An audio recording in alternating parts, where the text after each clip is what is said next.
Kapan nih mau seminar proposal kayak gitu ya. Jangan lupa bimbingan sama PP ya.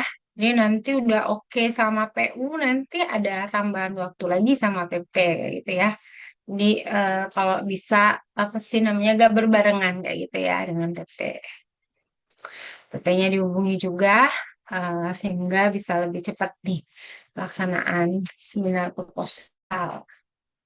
Gimana Pak Rodi? Kapan maju Pak Rodi? Iya Bu, apa namanya? Masih bimbingan sama Pak Hari sama Bu Anifa. Oke, Masih dalam apa namanya koreksi lah. Gitu. seleksi ya. Udah Hmm. finishing lah ya. Eh, udah sebenarnya sudah tinggal dikoreksi lagi tinggal Pak Hari sama Bu Anifa. Bagus, bagus. Oke. Kalau Ulfa gimana, Ulfa? Bu, kalau Ulfa kan PP-nya Ibu ya Bu, tapi belum ini Nah, apa? iya, Belum belum pernah. pernah bimbingan. Iya, kami boleh ini nggak Bu nyicil belum sampai selesai. Maksudnya Iya, emang satu dua. sebaiknya nyicil aja, kayak gitu. Apa yang Oh, ada aja. iya. Jadi, revisiannya diangsur, kayak gitu kan. Dibandingin nanti udah beres semua, kayak gitu kan lama waktunya. Jadi ya, dicicil aja untuk Berarti ngubungin PP-nya. Nggak harus sampai selesai, terus ngubungin PP, enggak. Kayak gitu. kirain harus sampai bab 3 dulu gitu. Oh, enggak, malahan biasanya bimbingan per bab. Biasanya kalau bab satu selesai, kirim kayak gitu kan ya. Atau mau janjian kapan mau bimbingan kayak gitu juga bisa. Berarti mulai mulai Udah sampai nanti di ya mana, Bu Ulfa Ulfa? kirim. Boleh. Boleh, Ya. boleh. Sam- Hmm, Sampai kemarin itu sudah sampai dikoreksi Bapak sampai bab 3. Terus yang hmm. instrumennya juga udah pernah dibimbingkan yang untuk lembar validasi yang apalagi yang kayak kisi-kisi soalnya sudah pernah Oh iya, diinikan. oh iya. Berarti udah inilah ya, Berarti di ujung-ujung lah ya kayak gitu udah ya. mulai di ujung-ujung. Tapi yang bab tiganya itu masih belum terlalu ini Bu, yang bagian rumus-rumusnya itu. Soalnya kata Bapak Hmm, kemarin rumus yang lupa itu masih salah. hmm, hmm, Harus hmm. pakai apa kemarin. Berarti nanti lupa kirim bab satu dulu berarti Bu ya. Iya, boleh, boleh. Bab Bab satu satu. dulu. Bab berapa aja yang udah boleh dikirim, diangsur lah pokoknya kayak gitu. Ya. Oke. Bu Lina Purnamayanti gimana? Udah beres? Iya, Bu. Itu eh sama kayak Pak Rodi, juga bimbingan sama Pak Hari. Lagi proses lah, Bu.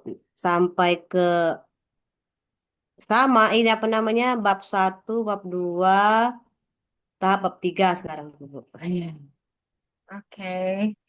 Bapaknya jangan lupa ya. Oke. Bu Siska gimana? Udah sampai di mana? Iya Bu, untuk tesis kemarin sudah dengan Pak apa namanya Agus sudah bab satu sudah bab dua ada perbaikan sedikit sama bab tiga juga demikian masih perbaikan. Untuk instrumen juga sudah kemarin dipresentasikan dengan Pak Agus kemarin ada juga yang harus diperbaiki. Jadi masih revisi-revisi gitu. Dan Hmm. Bu kemarin kan sama dengan Bapak kan PP PP kan sama seperti Bapak. Sama PP gimana? Apa nunggu rampung seluruh baru ke PP apa gimana? Pikir kami kan. Nah, jadi kalau Mhm. memang misalnya boleh kirim dulu bab satu, dua, apa adanya dulu dengan Ibu nanti kami kirim. Iya. Mendingan seperti itu sih kalau saya apa diangsur aja kayak gitu. Apa yang ada kayak gitu. Kira-kira mau dijadwalkan kapan ini seminar proposalnya? Mau barengan nggak ya? Sebenarnya kalau bisa barengan. Iya. Nah, tapi kalau barengan itu kan karena kita itu kan apa namanya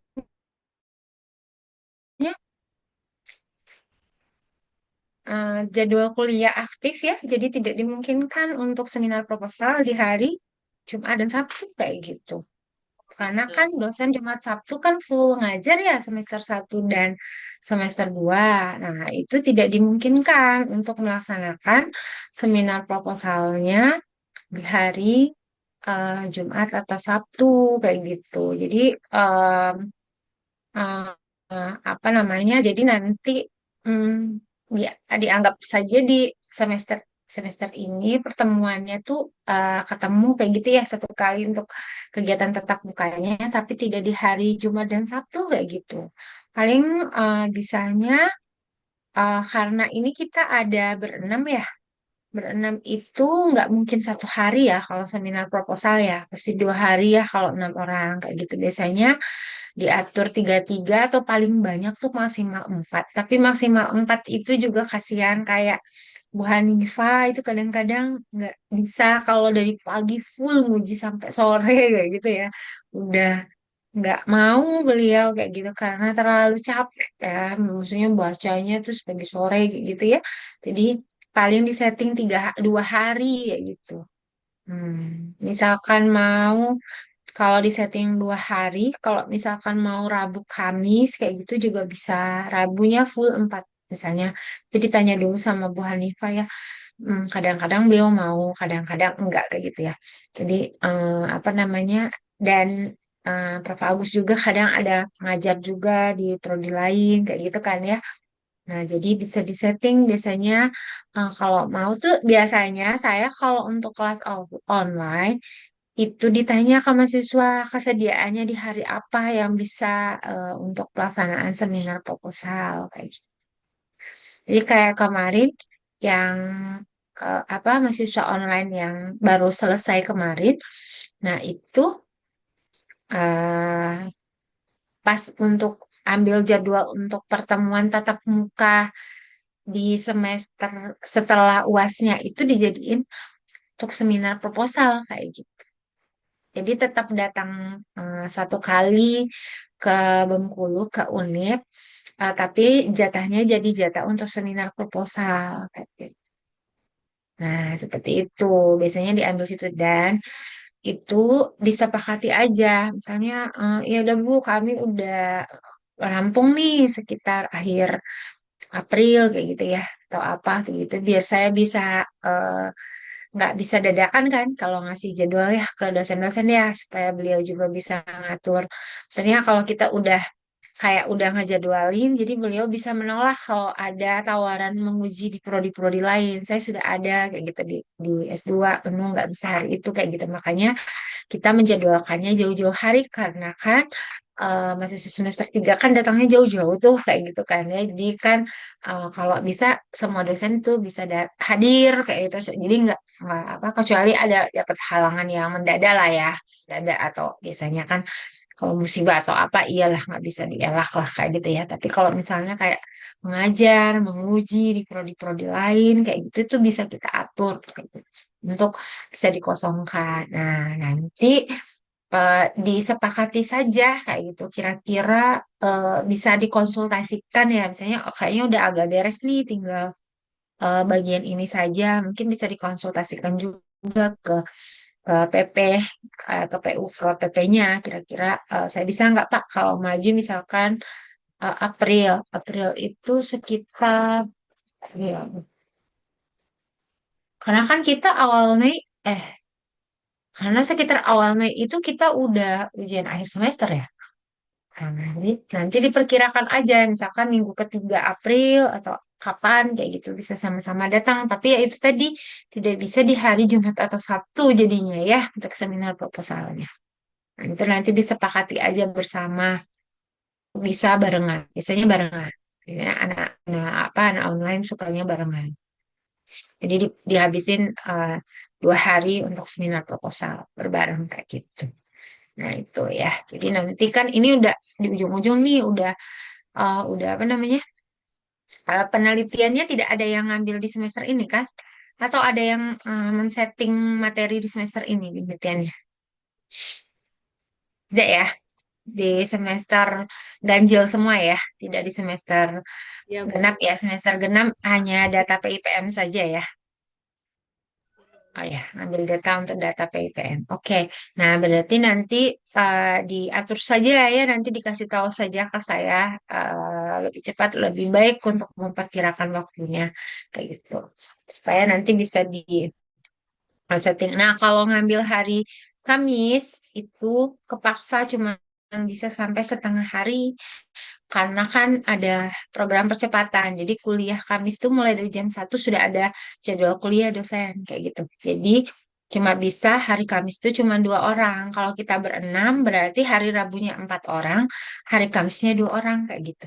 Jadi eh, pagi biasanya biasanya paginya 2, siangnya 2, atau paginya diambil 3, siangnya 1 kayak gitu.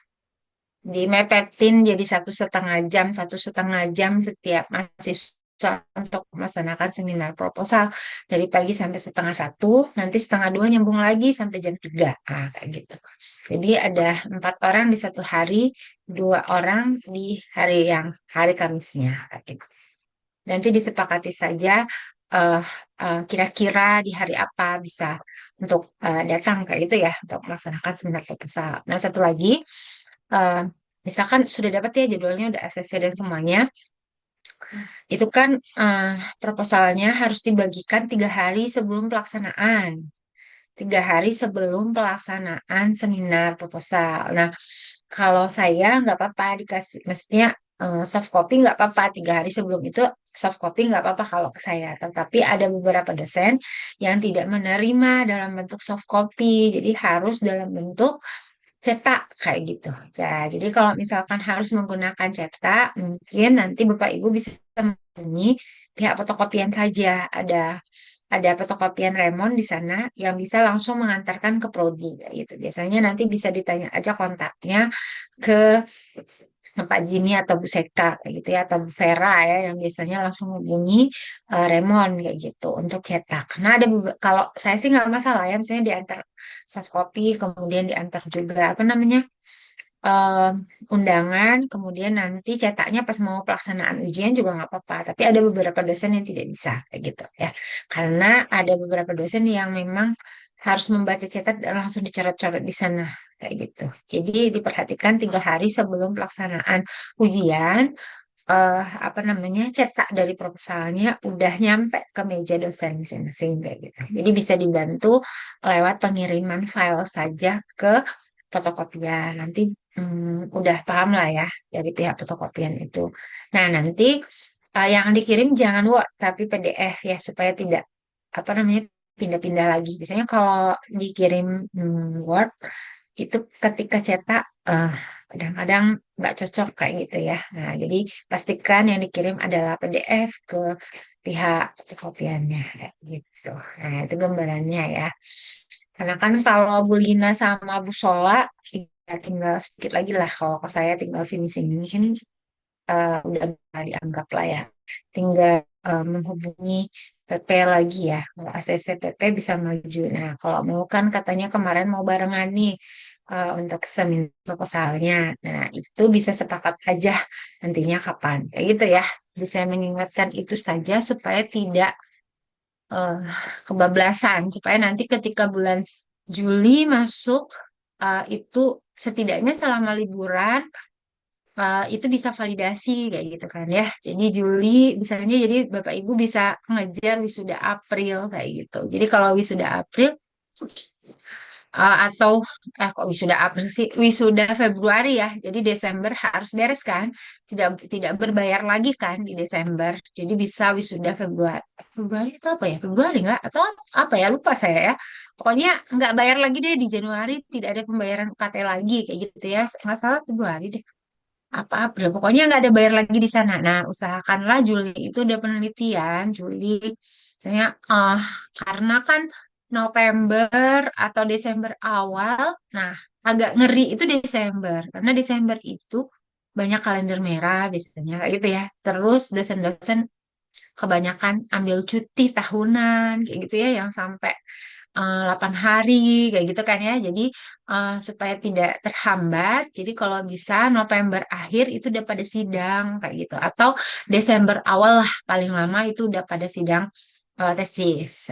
Jadi kalau enggak, berarti Juli itu penelitian. Makanya sebelum Juli, misalkan kalau bisa seminar proposalnya April, maka Mei Juni itu sudah bisa validasi. Nah, kayak gitu ya, proses validasi. Kemudian nanti di Juli yang pengembangan bisa mulai one to one, bisa mulai misalnya apa small grupnya kayak gitu ya. Nah, nanti Juli akhir, Juni itu apa? Udah ambil efektivitas kayak gitu.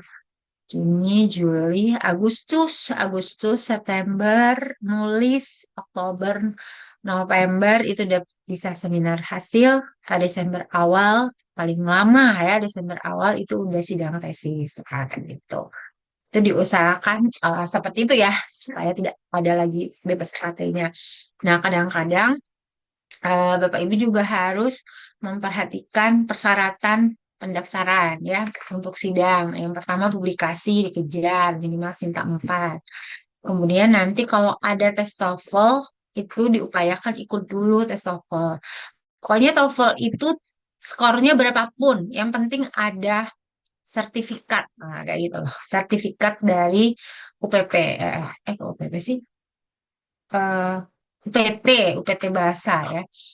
Jadi Nah, pokoknya ada sertifikat aja dari UPT. Jadi nanti kalau ada info dari Mbak Roro, pelaksanaan tes TOEFL untuk persiapan apa namanya wisuda gitu, ikut aja itu supaya ada sertifikatnya. Nah, itu yang harus diperhatikan. Kemudian PIPM-nya segera diambil datanya supaya bisa ditulis hasilnya dan segera submit. Kan sekarang nih kita udah UTS ya, paling lama itu 1 bulan lagi tuh udah harus submit. Paling lama itu 1 bulan lagi tuh udah harus submit supaya dapat LOA kayak gitu. Karena Mei, Juni, nggak salah. Pokoknya kalau semester 3 ini, Juni itu terakhir input nilai itu LOA sudah harus ada gitu. Untuk nilai mata kuliah publikasi. Ya gitu ya. Oke. Di mata kuliah publikasi, Anda boleh konsultasi ke PP untuk artikelnya, karena di artikel itu wajib mencantumkan nama PP. Nah, gitu ya. Jadi nama mahasiswa sebagai nama pertama, nama PU sebagai nama kedua, PP sebagai nama ketiga. Nah, itu. Jadi misalkan sebelum submit bisa kirim dulu ke PP kayak gitu ya artikelnya. Jadi dari sekarang tuh sudah diangsur untuk membuat pendahuluan untuk artikel. Pendahuluan untuk artikel itu sudah langsung dimuat sekarang. Nah, ketika nanti Anda setelah ini yang sudah selesai validasi, ambil data tuh jangan buat laporan PIPM dulu, tapi langsung buat dulu artikel. Jadi sadur dulu hasilnya ke dalam artikelnya udah oke, bimbingan ke PU dan PP, kemudian submit tuh. Carilah, sekarang udah mulai mencari sudah mulai mencari eh, kemana, jurnal mana yang ingin dituju kayak gitu ya. Jadi eh, cum laude Sinta 2 itu bonus aja ya, bukan wajib ya. Jadi yang mau saja, yang penting wajibnya itu adalah Sinta 4. Minimal dapat Sinta 4. Nah, itu wajibnya supaya bisa ujian tesis. Nanti seperti itu. Jadi ujian tesis nggak harus publish, tetapi boleh dapat letter of acceptance-nya aja juga udah diperbolehkan untuk melaksanakan ujian. Itu ya. Jadi itu yang harus diperhatikan. Jadi eh, banyak kan yang mau dikerjain itu ya buat artikel, buat laporan ke IPM, kemudian nanti menyelesaikan proposal tesis untuk di semester ini. Nah, itu menjadi prioritas yang harus dikejar. Makanya mata kuliahnya tidak begitu banyak kan yang di semester 3, tapi nulisnya yang banyak kayak gitu kan jadinya. Nah, itu yang harus Bapak Ibu benar-benar perhatikan waktunya. Nah, karena eh mungkin bisa cari tahu dulu ke teman-teman yang baru tamat ya gitu ya. Kayak mana apa publikasinya ke jurnal-jurnal mana atau Bapak Ibu punya kenalan kayak gitu atau punya pengalaman untuk jurnal-jurnal itu juga bisa langsung segera eh, ditanyalah gitu. Mungkin ada yang ingin Sinta 2 kayak gitu juga bisa apa namanya? Bisa bertanya ke teman-teman. Yang teman online yang kemarin yang baru tamat itu angkatannya siapa itu Pak Jimmy, Bu Sekap, Bu Vera, siapa lagi Bu Elbi dan Bu Ayu. Nah itu Ica, Lisa, kayak gitu ya. Emma, itu pada Sinta 2 semua. Nah, mungkin bisa cari info lewat mereka kalau ada yang tertarik untuk Sinta 2. Tetapi kalau mau Sinta 4 itu ada di Yuli, ada di yang sebelumnya juga ada Rafika, ada Miftah, kayak gitu ya, bisa hubungi juga ya teman-teman yang sebelumnya. Kemudian ada Guntur, itu Sinta 4, Sinta 3, Sinta 4, pokoknya bukan Sinta 2 lah. Itu bisa juga dicari info ke mereka, itu ya. Bagaimana proses supaya bisa segera mendapatkan LA. Nah, itu gambarannya yang perlu menjadi perhatian. Nah, jadi kalau sudah beres tesisnya, berarti langsung bergerak dulu ke artikel bab satunya. Nah, kalau bab satunya udah oke, penelitiannya beres, bab satu, bab tiga, bab satu, bab tiga itu sudah bisa langsung dicicil ya untuk proposal, untuk artikel. Karena bab satu dan bab dua, bab 3 PIPM-nya udah beres ya itu. Jadi Anda bisa membuat pendahuluan sama metode penelitian di artikel. Tinggal nunggu hasil laporan PIPM-nya nanti saja dibuat. Buat dulu eh, ngolah data, kemudian buat dulu laporan untuk artikel, kemudian bimbingan, submit. Nah, selama submit, Anda bisa membuat laporan PIPM, kayak gitu ya. Jadi berangsur yang mana yang harus duluan, itu dulu dikejar, kayak gitu ya. Supaya kan kalau berhubungan dengan orang lain itu kan, maksudnya kalau ke jurnal kan berhubungan kepada pihak lain ya, bukan pihak dari kampus ya. Kan kadang kita tidak bisa memaksa kayak gitu kan ya. Nah, itu harus diperhatikan waktunya, kayak gitu supaya nanti di Juni pokoknya terakhir lah. Saya belum lihat kalender kalender akademik yang terbaru atau kalender yang lama masih berlaku kayaknya ya. Masih berlaku. Coba cek di jadwal itu ada di jadwal kuliah itu ada terakhir input nilai ya. Itu. Terakhir input nilai itulah terakhir Anda harus memiliki LOA untuk artikel. Nah, itu gambarannya ya yang harus dikejar. Nah, itu saja mungkin ya untuk mengingat saja ya supaya eh, apa namanya mulai ngegas lagi ya setelah liburan ya gitu. Nanti kalau nggak diingatin nanti kebablasan. Semua ujian kurang ini, kurang itu, nggak ada ini, nggak ada itu kayak gitu kan. Akhirnya harus bayar kayak gitu kan ya. Jadi takut kebablasan aja. Jadi saya mengingatkan. Mungkin itu. Mungkin ada yang ditanyakan mungkin. Silakan kalau sebelum kita masuk ke materi. Oke, tidak ada ya. Berarti bisa dipahami Bu, lah. Oh tanya ya, Bu sedikit. Nanti oke. kalau yang untuk kami, apa salah? Oke, silakan. Duluan Bu, Uh, Ulfa aja. iya. Nanya yang untuk bimbingan tadi Bu, kirimnya ke email atau Oh iya, ke email aja. Karena kalau ke WA tuh suka hilang sama saya, lupa kayak gitu. Ke email aja. Nah, ya, oke. Gimana Bu Solah? Ibu mau bertanya kalau yang tes TOEFL itu harus di Unip ya Bu ya? Atau bisa di misalkan Benar. banyak tuh di luar-luar juga ada yang menyediakan tes TOEFL gitu. Oh tidak berlaku. Jadi Oh nanti gitu. nggak lolos pada saat apa ya daftar yudisium atau daftar wisuda kayak gitu nggak lolos. Harus Oh di ya. eh, apa namanya UPT bahasa bahasa balai bahasa namanya sekarang apa ya harus di Unip, nggak boleh di tempat lain. Oke, Oh ya. gitu. Bu. Kasih Bu. Ya, nanti biasanya ada periode tes kayak gitu ya, ada pengumuman lah kayak gitu. Ini dibuka tes biasanya eh, kalau sekarang sih boleh, tapi biasanya dia tidak melayani kalau kurang dari 10 orang karena kan biasanya kan persiapannya ya, persiapan yang awas dan sebagainya itu harus 10 Ini orang. apa Ibu? Makanya dia Itu akan buka itu biasanya periode kan misalnya 2 bulan lagi wisuda kayak itu, atau 3 bulan lagi akan wisuda buka lah periode pendaftaran tes TOEFL kayak gitu berbarengan nanti dijadwalkan ya.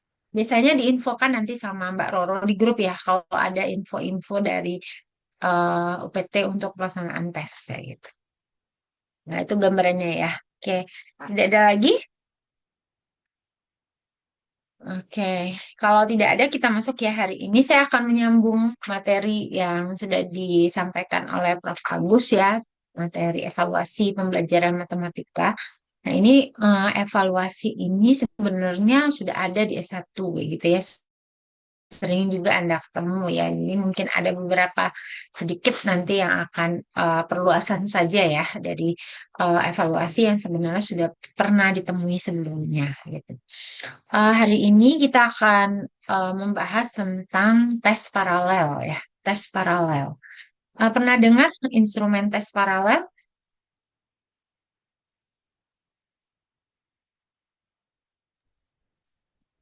Lupa, Bu. Apa ya? Pernah nggak ya? Eh, Lupa. tes paralel ini mungkin coba cari tahu dulu. Apa sih tes paralel ya? Sekitar 5 menitan lah ya, supaya tahu sedikit gambarannya. Saya sambil mencari sumber buka artikel dulu ya yang eh, tentang tes paralel ini.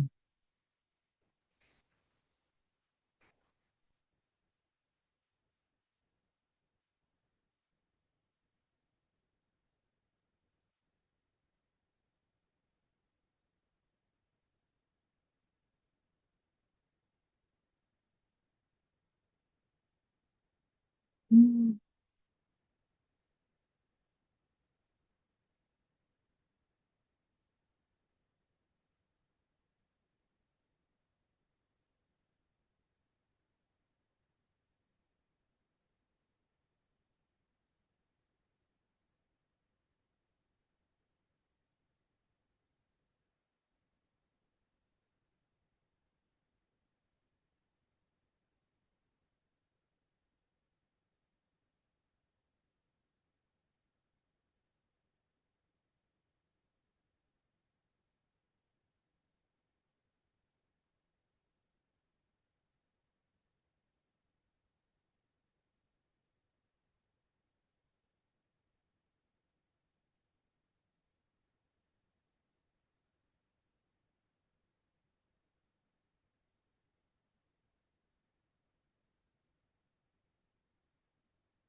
Oke,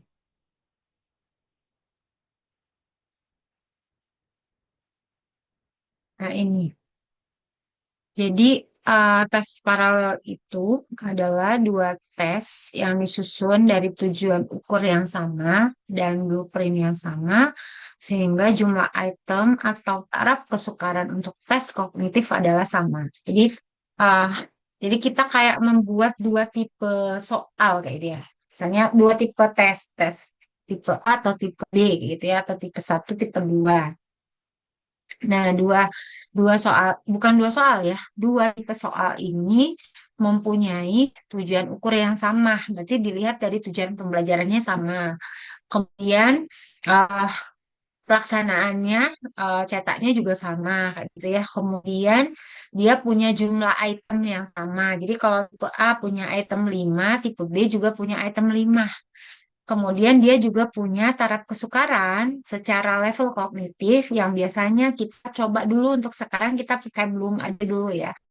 Level kognitif belumnya juga punya taraf yang sama, kayak gitu. Jadi kalau tipe A ada 5 hal, berarti untuk tipe B kita juga gunakan juga banyak itemnya juga 5. Nah, biasanya untuk tes paralel ini kita gunakan untuk pretest, post-test kayak gitu ya. Atau bisa juga untuk ketika kita mengajar di 3 kelas, 4 kelas, atau 2 kelas yang berbeda, tetapi pelaksanaan ujiannya itu di waktu yang berbeda, kayak gitu. Karena kan kita nggak mungkin memberikan soal yang sama ya di waktu yang berbeda ke kelasannya lagi, kayak gitu. Jadi khawatir nanti soalnya akan bocor. Ketika bocor berarti kita tidak bisa mengukur tingkat pemahaman siswa terhadap perlakuan yang sudah kita lakukan. Maka kita perlu menyusun soal paralel ini. Jadi soal paralel ini bukan soal yang hanya mengubah angka, kayak gitu ya. Jadi dia tidak misalnya kontennya sama tapi angkanya saja yang diubah, kayak gitu ya. Boleh, boleh, sebenarnya boleh seperti itu. Tetapi kalau misalkan ada siswa yang dapat alur, alur soalnya begini loh, diketahui ini, nanti kamu tinggal cari ininya. Nah, kayak gitu kan ya. Jadi dia udah dapet nih bocoran soalnya, khawatirnya seperti itu. Makanya kadang-kadang konteksnya dibedain atau soalnya diubah, dibalik. Mungkin yang tadinya ditanya pada soal satunya lagi mungkin itu menjadi hal yang diketahui, kayak gitu ya. Jadi tidak begitu sama, tetapi dia tetap punya tujuan serta apa namanya tadi itu tujuan dan level kognitif yang sama. Nah, itu yang kita sebut dengan tes paralel. Untuk membuat tes paralel, pertama kita harus membuat kisi-kisi soal dulu, kayak gitu ya. Jadi saya coba share kisi-kisi soal. Ini adalah contoh ya, hanya contoh kisi-kisi soal. Sebenarnya kisi-kisi soal itu tidak eh, tidak memiliki format yang baku, kayak gitu ya. Jadi tidak punya format yang baku nih kisi-kisi itu harus memuat apa saja itu tidak punya format yang baku kayak gitu. Tetapi kisi-kisi soal ini minimal minimal memuat ini, kayak gitu ya. Jadi ada, oh ini masih KD. Mungkin sekarang bisa diganti menjadi tujuan pembelajaran kayak gitu ya. Kalau dulu kompetensi dasar ya. Ini udah lama sekali contohnya.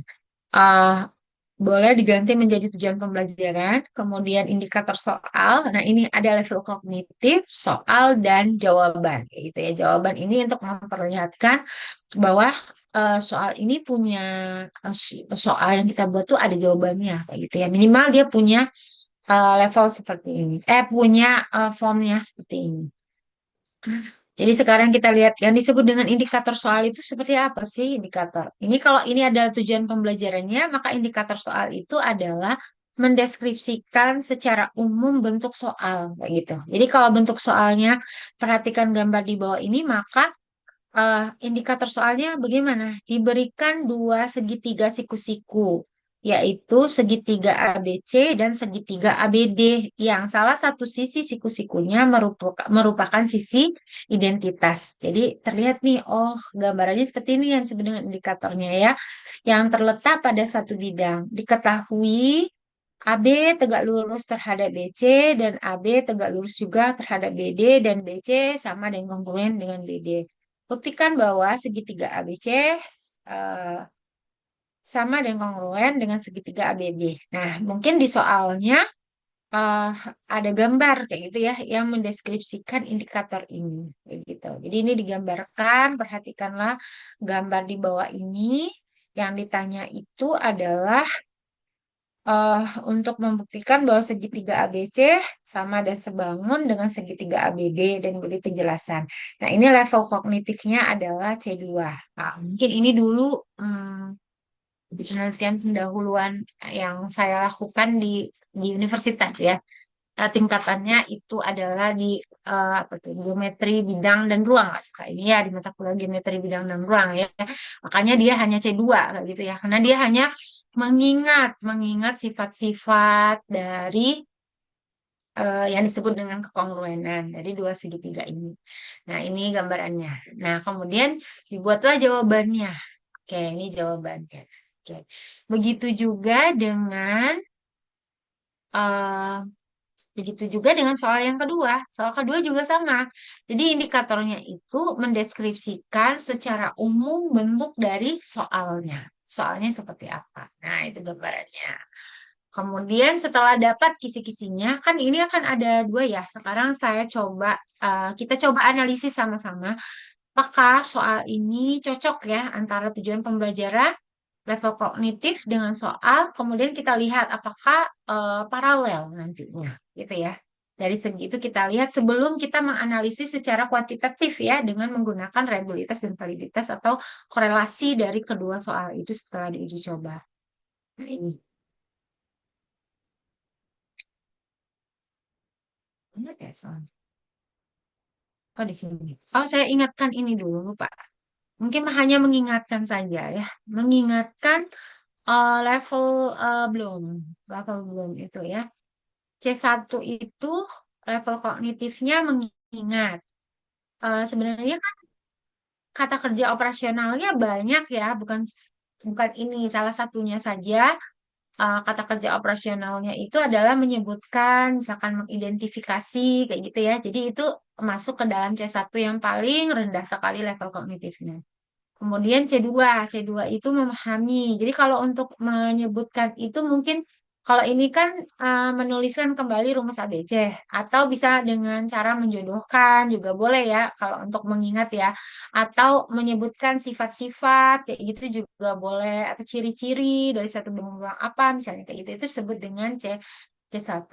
Kalau memahami itu lebih kepada menjelaskan. Misalnya ini menjelaskan hubungan antara nilai diskriminan dengan akar-akar, ya gitu ya. Jadi dia hanya menjelaskan.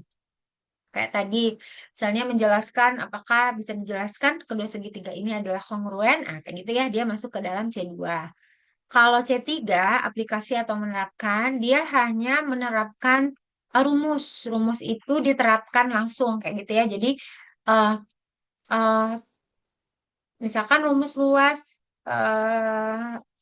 lingkaran VR kuadrat kayak gitu ya. Berapa luas lingkaran dari ini? Jadi tidak ada kegiatan yang lain, dia langsung menggunakan informasi yang ada pada soal untuk eh, untuk dimasukkan ke dalam apa yang ingin diketahui.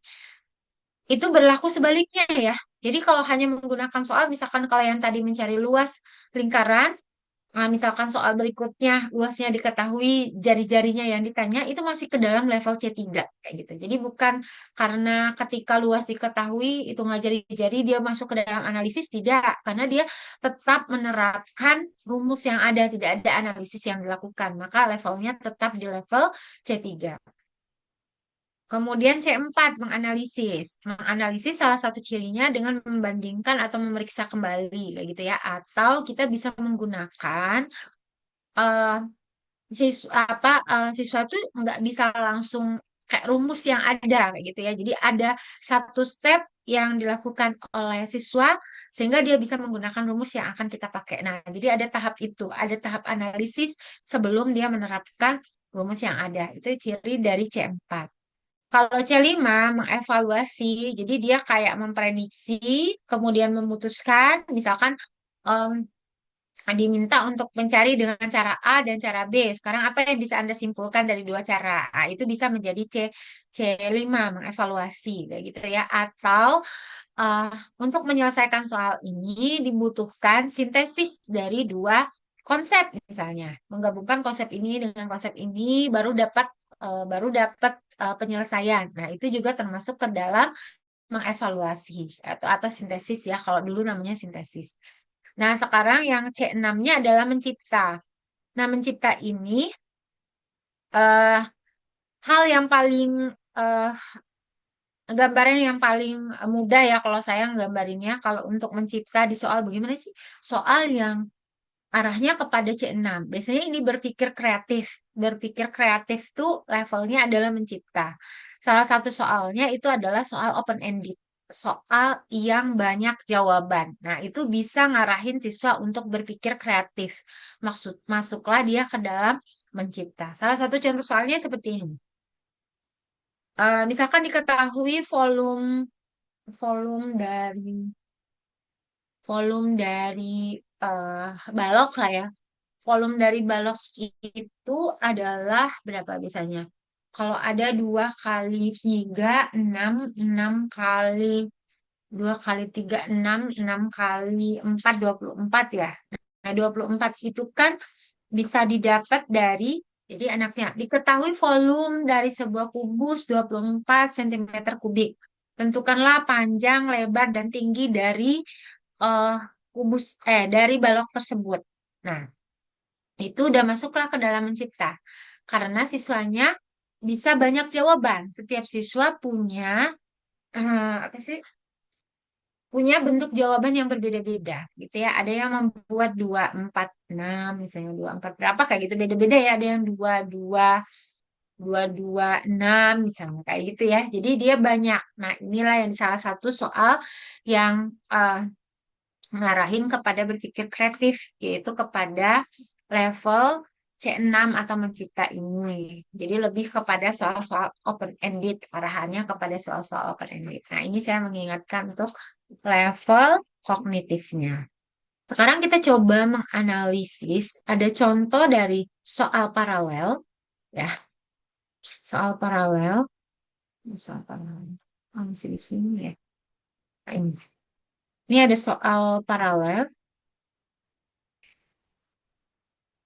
Soal paralel. Nah, ini soal tipe A SMA ya, SPLTV. SIM persamaan linear 3 variabel. Oke. Sekarang coba cek dulu antara tujuan pembelajaran, indikator soal, level kognitif, dan soal itu udah tepat atau belum dari soal ini.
Ah, gimana?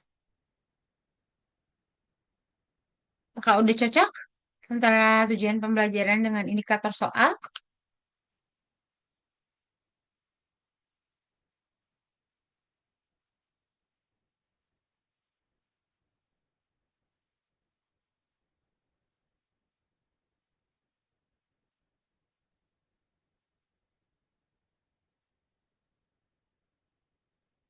Udah cocok belum?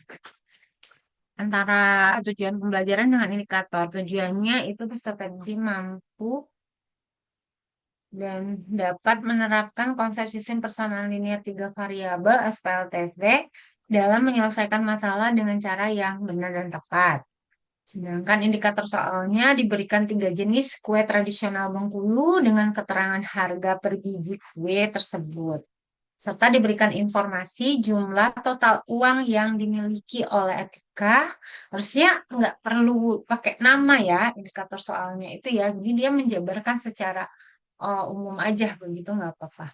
Tentukan jumlah masing-masing kue lepek binti, kue baitat, dan kue cucur yang dapat dibeli Etika, serta buatlah model matematika dari persamaan tersebut. Nah, ini cocok ya mengingat tujuan pembelajaran dengan indikator soal. Sekarang kita cek levelnya. Level kognitifnya adalah C6. Benar nggak ini masuk ke dalam C6?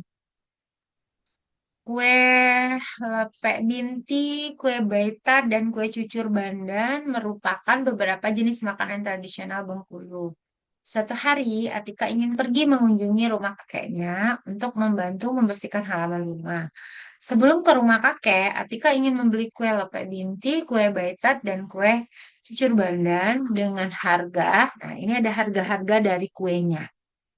Atika memiliki uang sebesar 30.000. Udah bener ya, karena tak di sana diketahui harga dari setiap kue. Kemudian ada total uang. Berarti udah cocok nih antara indikator soal dengan soalnya. Jadi diketahui harga-harga dari setiap jenis kue dan harga total. Yang ditanyakan apa?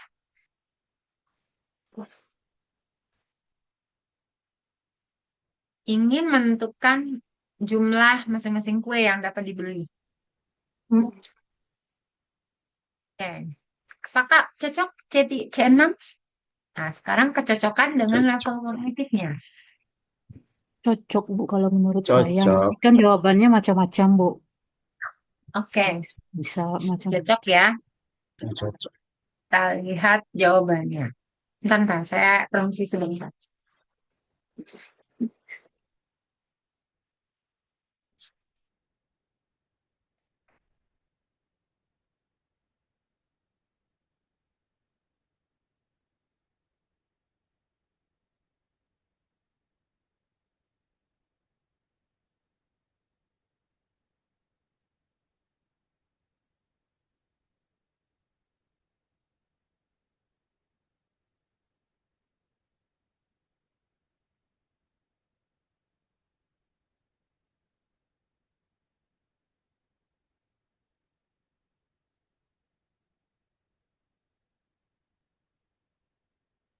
Oke, maaf. Udah cocok ya. Jadi nanti akan banyak variasi jawaban ya yang dibuat oleh siswa dari soal ini. Jadi nanti kemungkinan nanti di sini ada banyak ya, memisahkan dulu variabel, kemudian nanti ada anak yang ngambil Y-nya yang berapa, X-nya berapa, kayak gitu ya, menyesuaikan dengan jumlah uangnya. Nah, sekarang kita lihat apakah seperti apa dia mengambil soal paralelnya, kayak gitu ya. Ini kan baru soal tipe A-nya.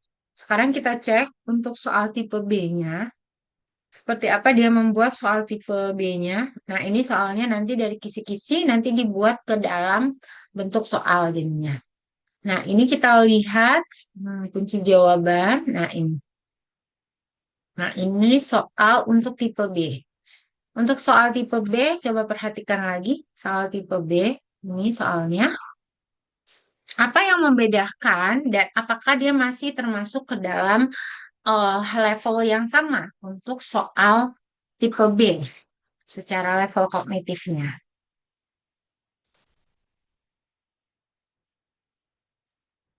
Mungkin Mungkin kalau tadi yang ditanyakan jumlah masing-masing kuenya, Bu. Tapi kalau yang Mm-mm. di ini masing-masing harganya setiap Iya. kue. Iya, jadi dia ada pengecohnya lah ya, sedangkan proses berpikirnya itu sebenarnya sama, gitu kan ya. Level level soalnya itu sebenarnya sama, masih C6, tetapi diubah deskripsi dari soalnya. Berarti bukan hanya mengubah angka, kayak gitu ya. Jadi konteks dari soalnya juga diubah juga termasuk ke dalam bentuk soal paralel. Asalkan apa tadi? Asalkan punya tujuan dan level kognitif, artinya tingkat kesukarannya itu yang sama kayak gitu ya. Jadi dia ketika punya tingkat level yang sama, misalnya kayak tipe B, sekarang banyaknya jumlah kuenya yang diketahui kayak gitu ya.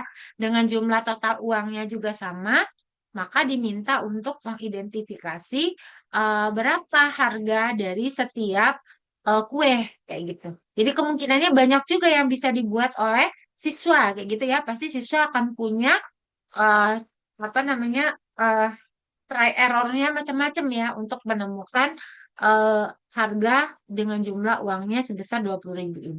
Nah, ini salah satu soal untuk level eh, soal paralel ya di C6 gitu. Ini untuk C6. Kita cek lagi, ini yang agak ini yang sering dilakukan. Kita cek untuk soal nomor 2.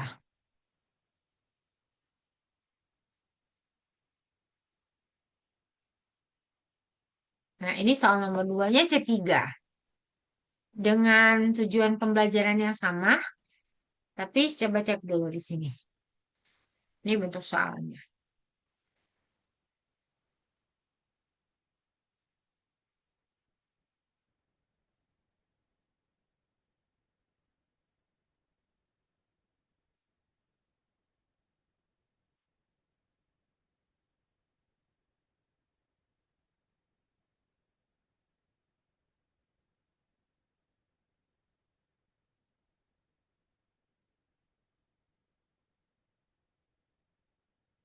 Udah cocok ya antara indikator dengan eh, soal. Kemudian levelnya pas nggak ini? Level kognitifnya C3. Pas kayaknya Bu dia kan langsung langsung terbaca dia, langsung menerapkan.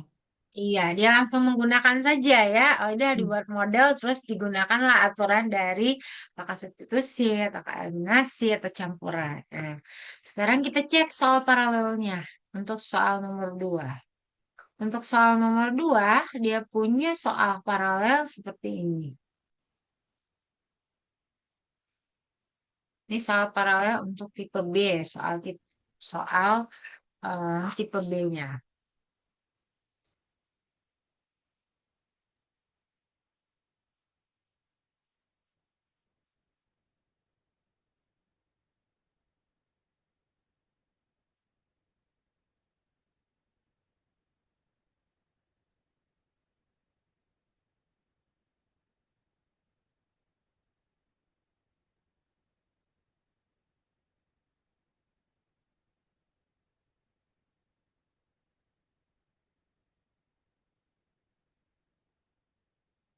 Yang membedakan dengan soal A tadi apa? Hanya apa? Yang A tadi makanan, kalau yang ini alat tulis.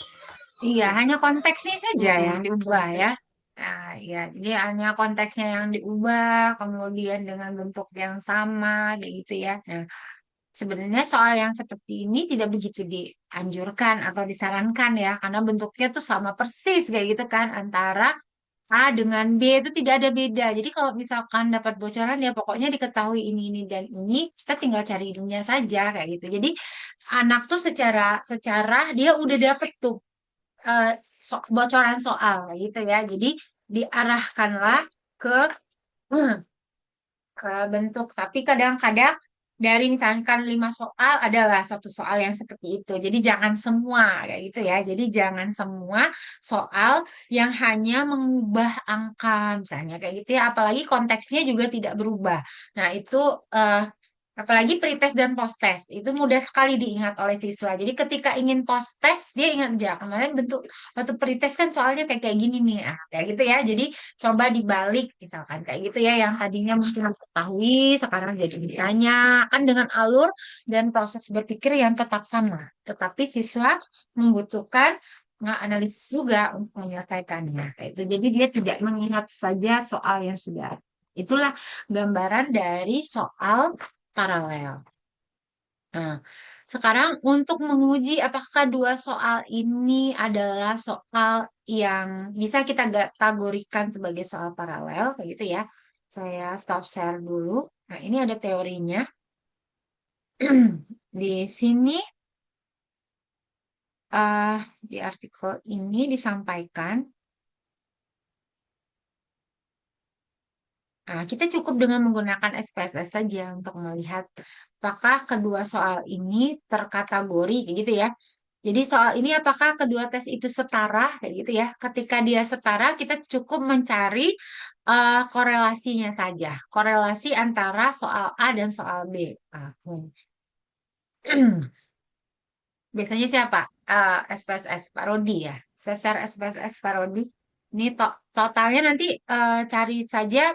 Ini kan di dummy ya, datanya dummy saja begitu. Ini adalah data pretest dan posttest. Ini pretest. Ini soal ini ntar deh, coba cek dulu ceritanya apa di sini. Pretest posttest atau bukan? Peneliti hendak meneliti koefisien reliabilitas alat yang diukur. Variabelnya hasil pengukuran pertama adalah skor total skala A. Kedua, oh enggak, dia hanya men, mengadakan tes retest tapi ya ini ya. Reliabilitas tes paralel. Dia hanya mencobakan kedua kelas ya, kepada dua buah kelas, kelas A, dua kelas lah, dengan tipe soal tipe A dan tipe B. Untuk soal tipe A itu ada 5 butir soal diujikan kepada 4 siswa, hasilnya seperti ini.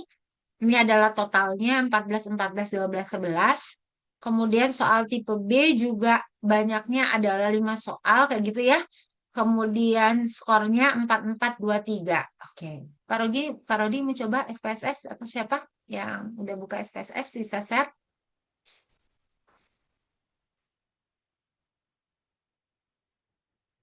Kita coba melihat ya. Jadi nanti soal paralel itu kita melihat nih apakah benar soal ini setara dua soal ini kayak gitu ya. Jadi kita uji cobakanlah kepada siswa yang setara kayak gitu. Jadi jangan siswanya misalkan satu siswa yang punya kemampuan tinggi semua kelasnya, yang satu rendah, jangan seperti itu ya. Jadi kalau ingin melihat kesetaraan gitu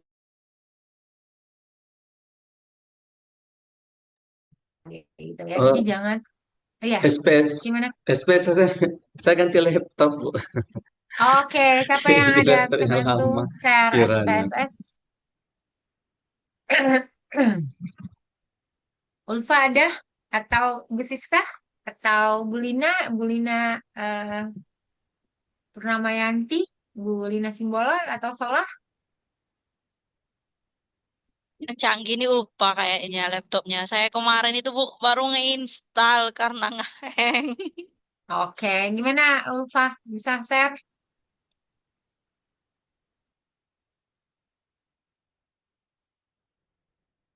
Saya coba buka.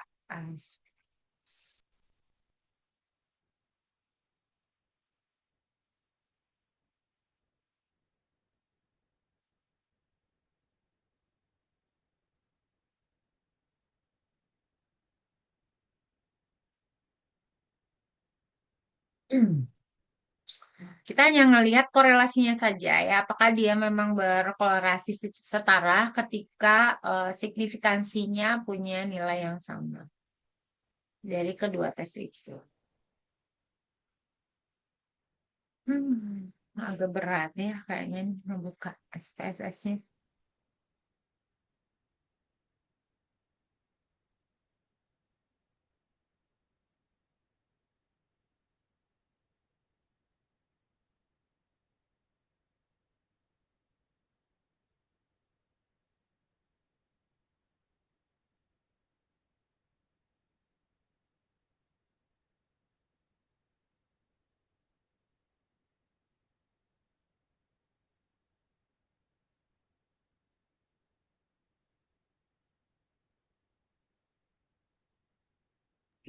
Maaf Bu, ini katanya Bu Ulfa laptopnya loading, masih loading.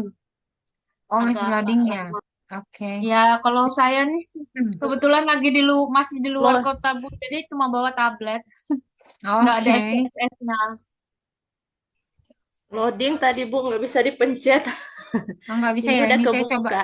Oke, saya coba Ini buka baru dulu ya punya kebuka. saya. Cuman IBM itu. Iya, kita hanya melihat nilai R-nya saja ya. Nilai reliabilitasnya saja.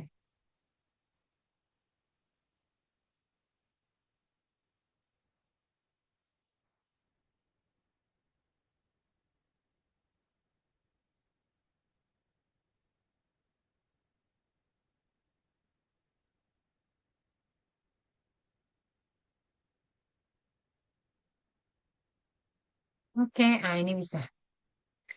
Jadi saya sudah buka.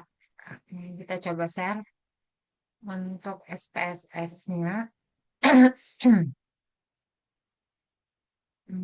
Udah terlihat ya. Variable view-nya berarti ini hanya total eh, A gitu ya. Total untuk soal A, total tes apa sih namanya skor total lah ya. Ini untuk tipe B-nya di sini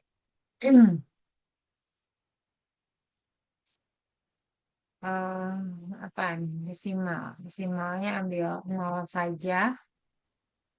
Ini juga 0.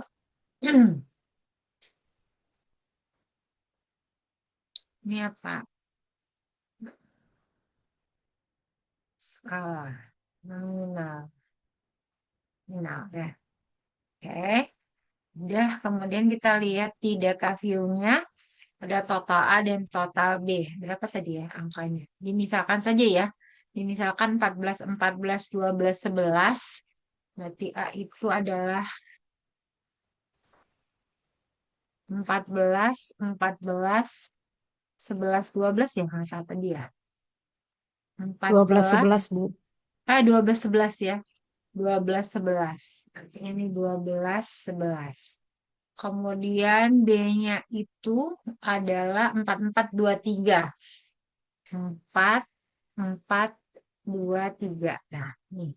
Kita tinggal cari korelasinya saja, dianalyze. Kemudian correlate, correlate, correlate-nya di bivariate. Kemudian total A dan B-nya kita masukkan di variabel. Kemudian pastikan dia adalah Pearson ya, jadi tinggal oke saja. Oke, saya stop share dulu. Share ke outputnya, output SPSS. Mana nggak ada sih. Oh, ini. Oke, share di output. Nah, ini kita lihat outputnya dia punya correlation di eh, correlationnya itu di 0,754 sama ya di 0,754. Harusnya tadi bisa cek dulu ngambil alfanya juga bisa ya ngecek alfanya di berapa 0,05 atau 0,01 juga boleh.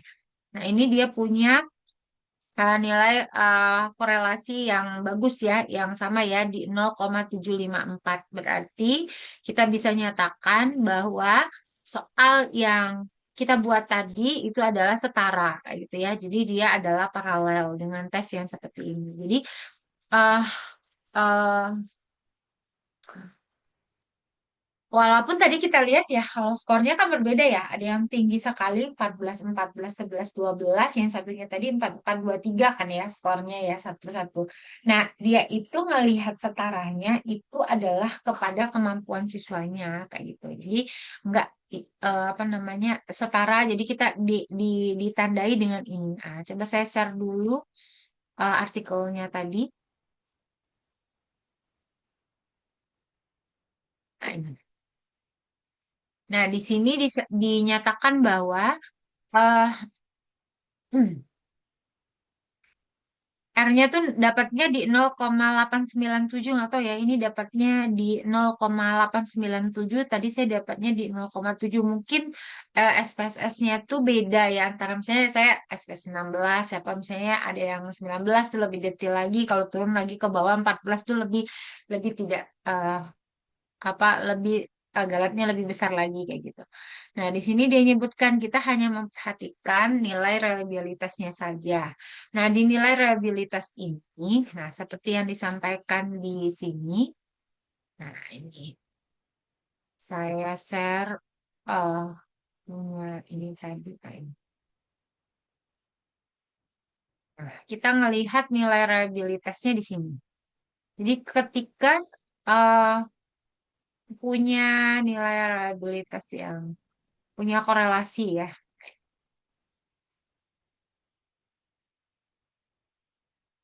kayak gitu. Jadi dia punya nilai korelasi yang mulai dari sedang, tinggi, dan sangat tinggi. Berarti dia berkorelasi. Kalau dia berkorelasi, berarti dia memiliki nilai yang setara. Jadi soal itu sudah kita anggap sebagai soal yang baik ya untuk dinyatakan sebagai soal paralel kayak gitu ya. Jadi ini. Nah, itulah gambarannya untuk menguji apakah kedua soal itu bisa kita anggap dia sebagai soal yang punya eh, taraf paralel atau punya taraf kesukaran yang sama, kayak gitu ya. Tapi syaratnya ketika melaksanakan uji coba itu haruslah di kelas yang setara. Nah, gitu. Jadi kalau kita mau lihat kesetaraan kan nggak mungkin begitu jomplang ya kemampuan dari siswanya. Nah, itu gambaran untuk materi kita hari ini tentang soal paralel. Soal paralel ini nanti akan sering dibuat ya sama Bapak Ibu guru ya. Bapak dalam penelitian, saya kan ada pretest post-test kayak gitu ya. Jadi kalau pretest post-test itu eh, disarankan untuk tidak menggunakan soal yang sama antara pretest dan post-test. Minimal tadi paralel. Paralel minimal konteksnya berbeda. Minimal yang diketahui ditanya dibalik kayak gitu ya. Ada hal yang berbeda yang mengarahkan siswa kepada pemahaman atau kepada perlakuan yang sudah kita lakukan.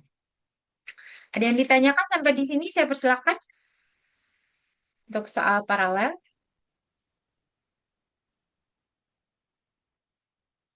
Oke, bisa dipahami ya untuk soal paralel. Nah, kalau tidak ada lagi yang ditanyakan, eh silakan untuk penugasannya buat saja dua soal paralel ya. Jadi kita akan bahas minggu depan ke penilaian acuan normatif dan penilaian acuan patokan untuk melihat kemampuan siswa kita di kelas kayak gitu ya.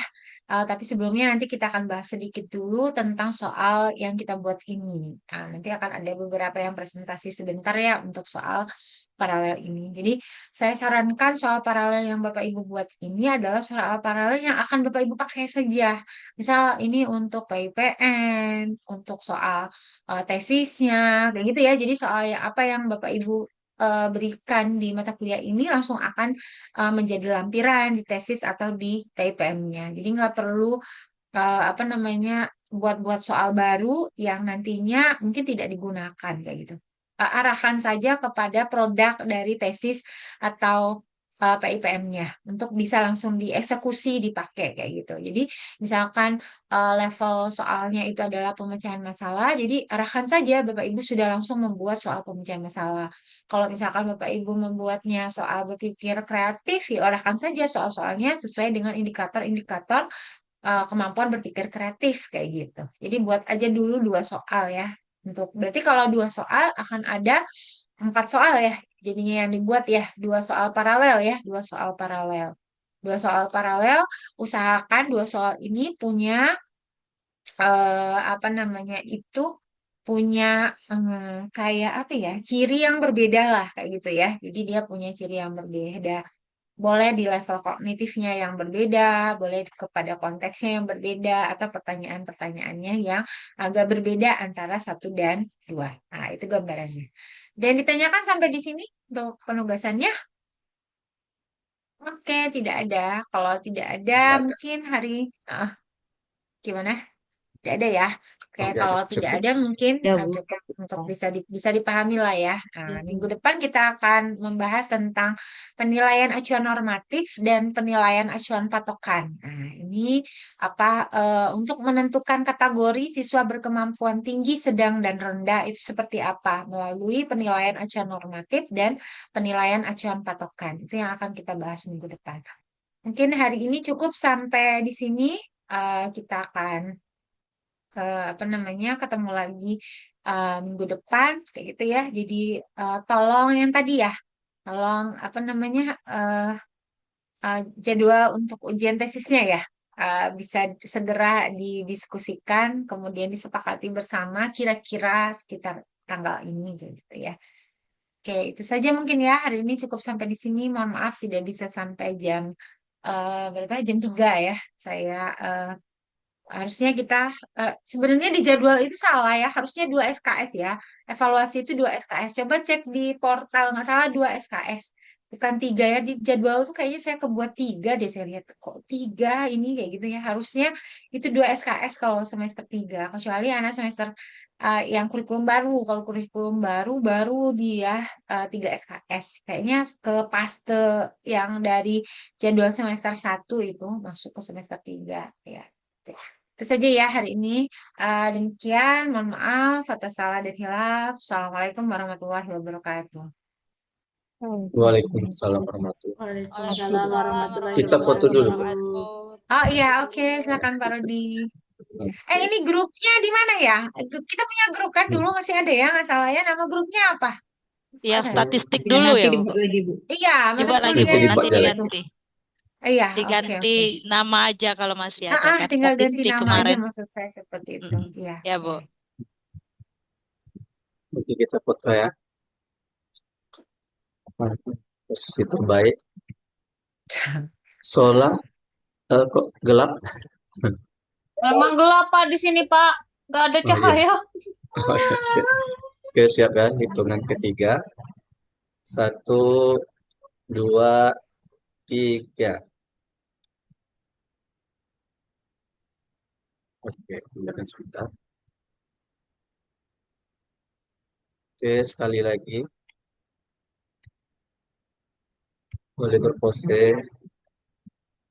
Oke, 1, 2, 3. Oke, sudah selesai. Oke, terima kasih. Terima Besok kasih, masih Bu ada Evi. kuliah? Masih, Bu, Oh iya, Masih, pagi Bu. dengan Pak Hari. Makasih Bu, sama Pak Pak Hari. Hari. Hari ini cuma Matematika satu, diskrit. hari Sabtu Ya, juga satu. Dua. ya. Oh, Dua Dua, Bu. Bu, Dua, itu Bu. dengan PIPM. Seminar. oh PPM ya. Oh iya, dua ya dengan PPM. Oke, saya izin live ya. Iya Oh iya, Ya, Bu. Bu. Terima kasih. Kasih, Bu. Makasih. Duh, matikan dulu. Nggak putar ya, udah ya kan.